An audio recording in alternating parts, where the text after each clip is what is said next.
Assalamualaikum warahmatullahi wabarakatuh. Nama saya Revansa Pratama, NPM 11522227. Nomor 1. Teori sosial kognitif dibangun pertama kali oleh Albert Bandura sekitar tahun 1960-an. Teori ini menitik beratkan pada bagaimana dan mengapa orang-orang cenderung untuk meniru apa yang dilihat melalui media. Contoh teori kognitif sosial yakni ketika anak meniru apa yang dilakukan orang tuanya. Misal, ayah dan ibunya rajin membersihkan rumah dan menolong orang lain, sehingga anaknya yang belajar melalui proses pengamatan akan meniru perilaku ini.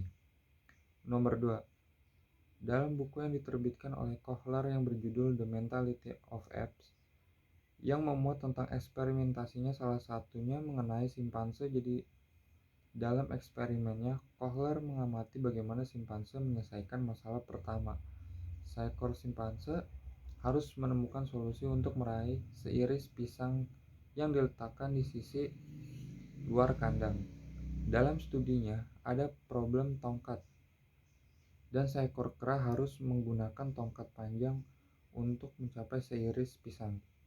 Dalam banyak kasus, hal ini perlu untuk menggabungkan beberapa tongkat secara bersama-sama sehingga bisa mencapai pisang. Yang kedua, ada problem kotak. Dalam hal ini, kera harus memindahkan kotak itu di bawah pisang atau menumpuk satu kotak di atas yang lain untuk mencapai pisang. Akan tetapi, dalam eksperimen tersebut simpanse-simpanse itu sebelumnya selalu gagal dalam mengambil makanan karena jauh dari jangkauan mereka. Sebelumnya mereka menggunakan tongkat tapi terlalu pendek. Pada akhirnya mereka menyambung dua tongkat supaya sampai untuk mengambil makanan. Akan tetapi dari kegagalan itu mereka mampu mendapatkan makanan tersebut. Disinilah akhirnya muncul teori insight yang bermula dari trial dan error. Inti dalam eksperimen ini menurut Kohler bahwa simpanse tidak kurang dari manusia, yaitu mampu memecahkan masalah sekaligus dengan proses integrasi atau pemahaman. Nomor 3. Classic conditioning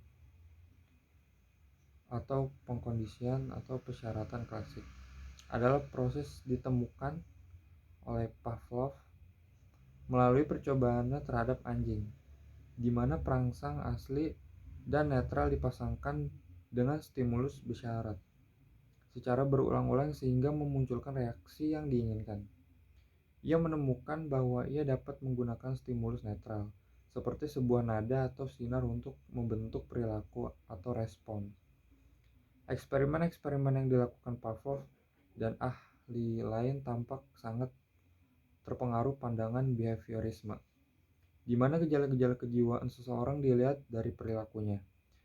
Pavlov melakukan eksperimen dengan menggunakan binatang, yaitu anjing, karena ia menganggap binatang memiliki kesamaan dengan manusia. Namun demikian, dengan segala kelebihannya, secara hakiki manusia berbeda dengan binatang. Kesimpulan yang didapat dari percobaan yang dia lakukan adalah bahwa tingkah laku sebenarnya tidak lain daripada rangkaian refleks berkondisi, yaitu refleks-refleks yang terjadi setelah adanya proses conditioning atau conditioning proses, di mana refleks-refleks yang tadinya dihubungkan dengan rangsangan tak berkondisi lama-kelamaan dihubungkan dengan rangsangan berkondisi. Dengan kata lain, gerakan-gerakan refleks itu dapat dipelajari, dapat berubah karena mendapat latihan.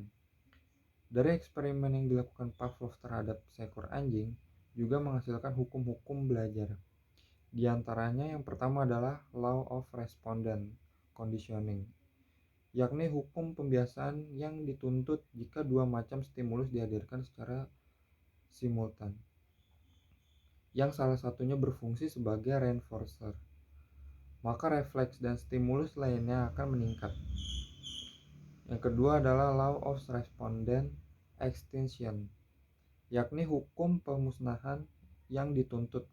Jika refleks yang sudah diperkuat melalui responden conditioning itu didatangkan kembali tanpa menghadirkan reinforcer, maka kekuatannya akan menurun.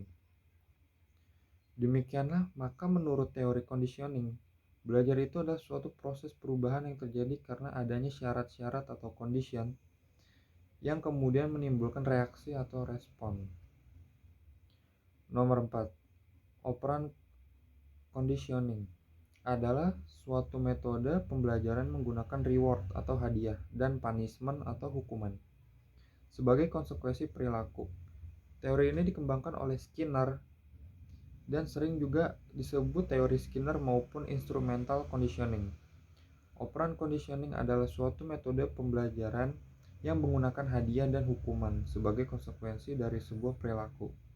Dengan metode ini, orang yang mempelajarinya akan mengerti hubungan yang dibuat antara perilaku dan konsekuensi.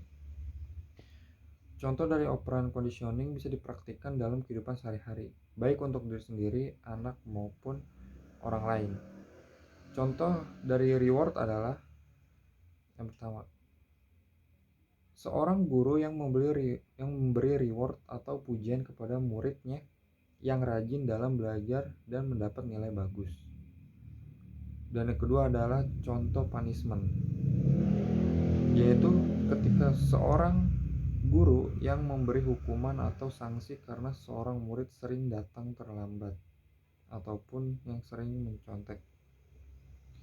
Ya, cukup sekian jawaban dari saya. Terima kasih. Wassalamualaikum warahmatullahi wabarakatuh.